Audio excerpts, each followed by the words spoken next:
everyone, I'm Natty and welcome to my channel. Today I wanted to do a quick update on this LUXSKIN Microdermabrasion kit. This video did so well on my channel that I wanted to do an update because I don't want to mislead anyone. Now, I stand by everything I said in my last video. That was my first time trying it and I gave an honest review. But now that I've used this a few times, I think I can, give an updated review. So I've used this about three or four times after my first review. And I haven't had to charge it yet. So battery life is on point.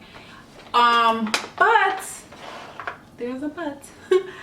I don't think I will use this all over my face. Like, I've only been using it around my nose area. I feel that it is too strong for my face to use on a regular basis.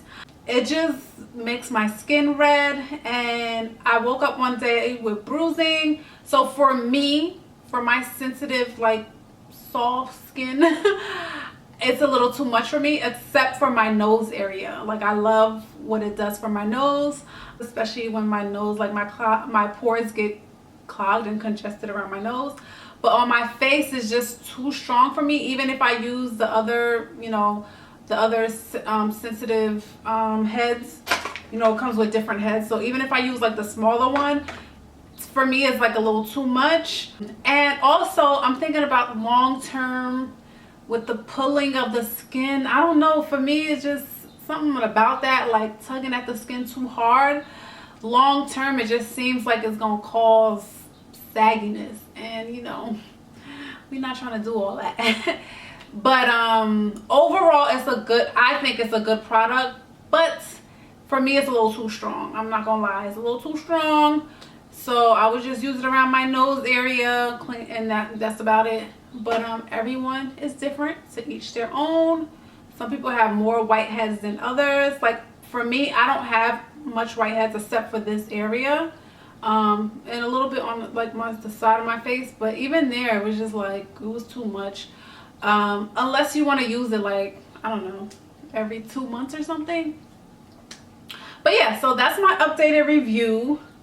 I did see a comment, and I'm so sorry this happened to you, where someone said they spent like $300 worth of product and they haven't heard back from the company yet.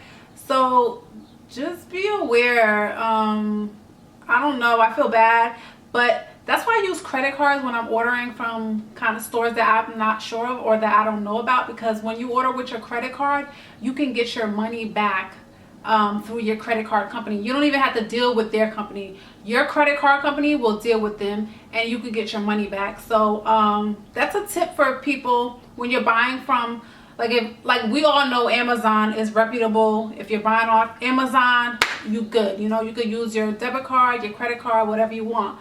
But when you're buying from a company that you're not too sure about, me personally, I would use my credit card, just so you're gonna get your money back. I know it's a little harder to get your money back when you're using your debit card, depending on what bank you have. But with credit cards, most credit cards have that policy where you can dispute a transaction, and they will take care of that for you. That's all for my second review.